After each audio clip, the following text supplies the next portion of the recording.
স্বাগতম মগধ সম্রাট জরাসন্ধকে বিদর্ভ রাজ্যে স্বাগত জানাই।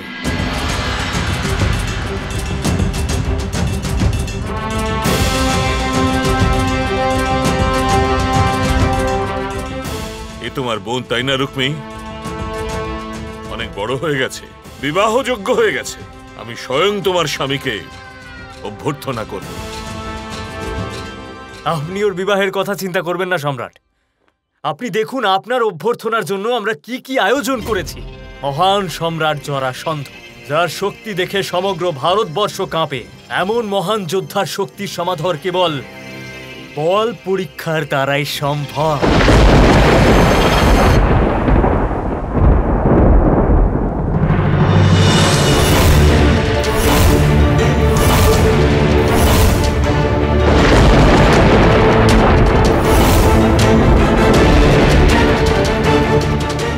এখন এর জন্য উপযুক্ত সময় নয় রুক্মী। মনে তো হচ্ছে আমার বলিষ্ঠ শরীরটা দেখে মহারাজ পিছু হটে যাচ্ছেন। কি হলো সম্রাট, উত্তর দিন।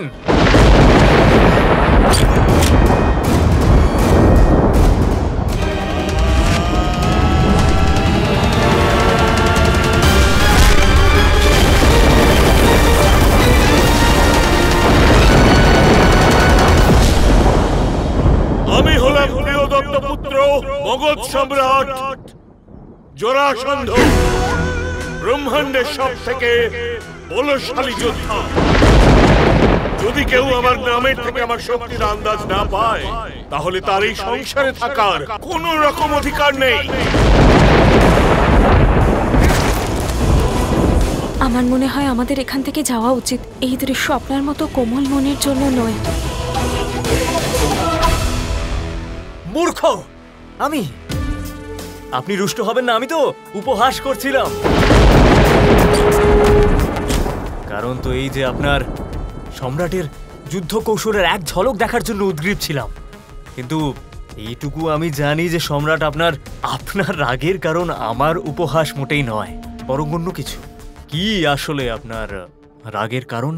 আমার এই ক্রোধের কারণ হলো কৃষ্ণ। কৃষ্ণ কৃষ্ণ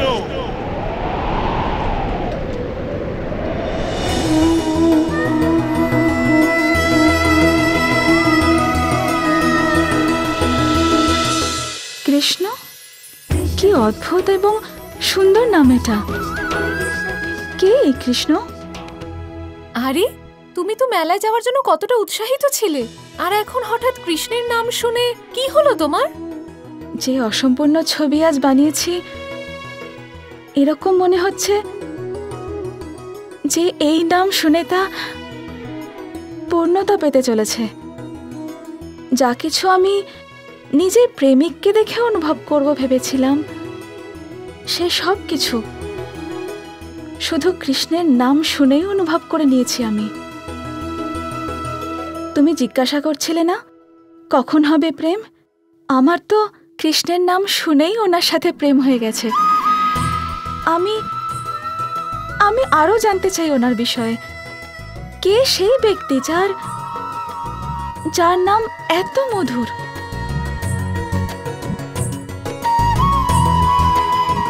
কিন্তু তুমি তো বলেছিলে তুমি মেলায় না গিয়ে নাকি থাকতেই পারবে না। সংসারের মেলা তো অনেক দেখলাম, এবার মনের মেলা উপভোগ করতে চাই।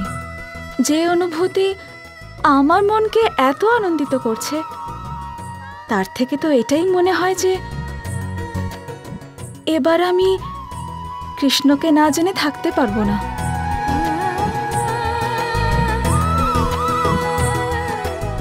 সম্রাট, এই কৃষ্ণকে,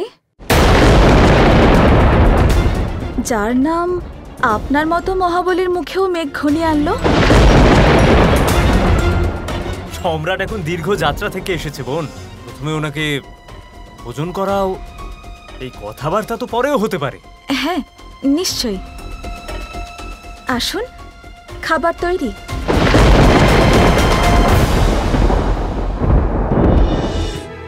মহারাজ, আপনার আদেশানুসারে আমরা মথুরার সমস্ত সীমান্তবর্তী গ্রামগুলোকে খালি করার জন্য পর্যাপ্ত সৈন্যবল আর তাদের সঙ্গে সঠিক বার্তা পাঠিয়ে দিয়েছি। কিন্তু মহারাজ, একটা ছোট্ট সমস্যা আছে।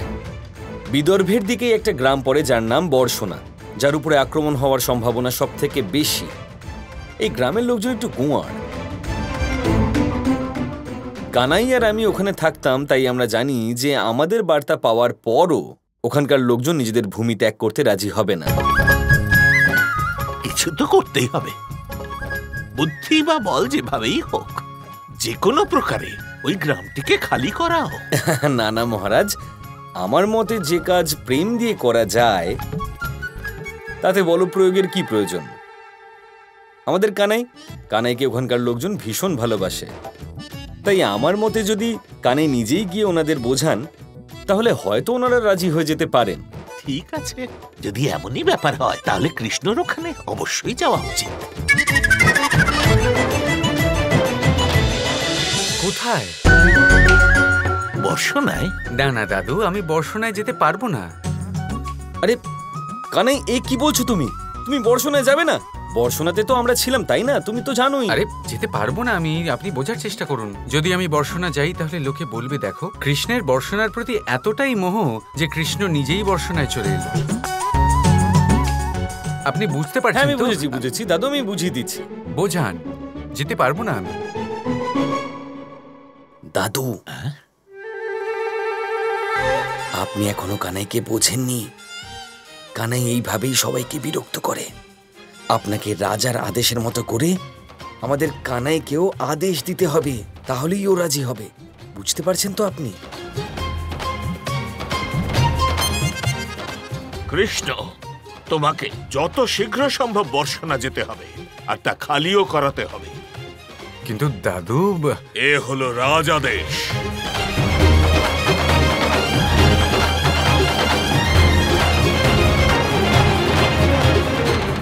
ঠিক আছে,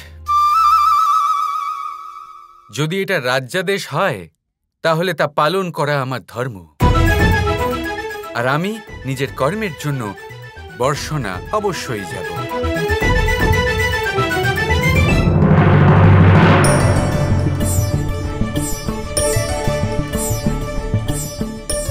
আরে বাহ, আজ মাখন তো খুব মিষ্টি হয়েছে।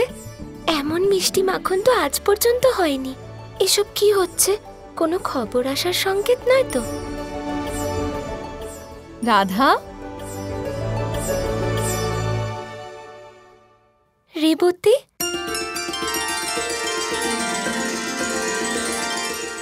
তুমি এখানে কিভাবে? একটা অদ্ভুত আর শুভ সমাচার নিয়ে এসেছি। কি? রাধা কিভাবে আসবে, কবে আসবে সেটা আমি জানি না, কিন্তু কৃষ্ণ বর্ষণা আসছে।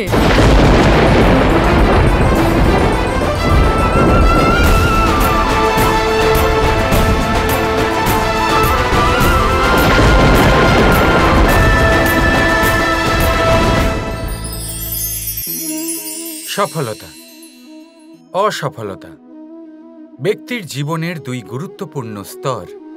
প্রত্যেক ব্যক্তি সর্বদা সফল থাকতে পারেন না, প্রত্যেক ব্যক্তি সর্বদা অসফল থাকতে পারেন না। এবার এই দুই যখনই আসে, কিছু দিয়েও যায় আবার কিছু নিয়েও যায়। যখন অসফলতা আসে তখন তা আপনাকে সাহস দেয়, আপনাকে ধৈর্যশীল বানায়, আপনার মনোবল বাড়িয়ে তোলে, কিন্তু আপনার প্রসন্নতা নিয়ে যায়। যখন সফলতা আসে তখন তা আপনাকে প্রসন্নতা দেয়, বিশ্বাস দেয়, বিনম্রতা নিয়ে যায়। এবার অসফল হবার পরে ধৈর্যশীল হওয়া, এই সাহস জাগিয়ে তোলা, তাও বলা যায় সরল, কিন্তু সফল হবার পরে বিনয়ী থাকা সব থেকে কঠিন। কিন্তু ততটাই গুরুত্বপূর্ণ হলো বিনয়ী থাকা। যখনই জীবনে আপনার সাফল্য আসবে, নিজের মনকে সংযত রাখুন, বিনম্রতাকে যেতে দেবেন না। যদি এরকম হয় তাহলে সেই সাফল্য শিশিরের ফোঁটার মতো লুপ্ত হয়ে যাবে। রাধা রাধা।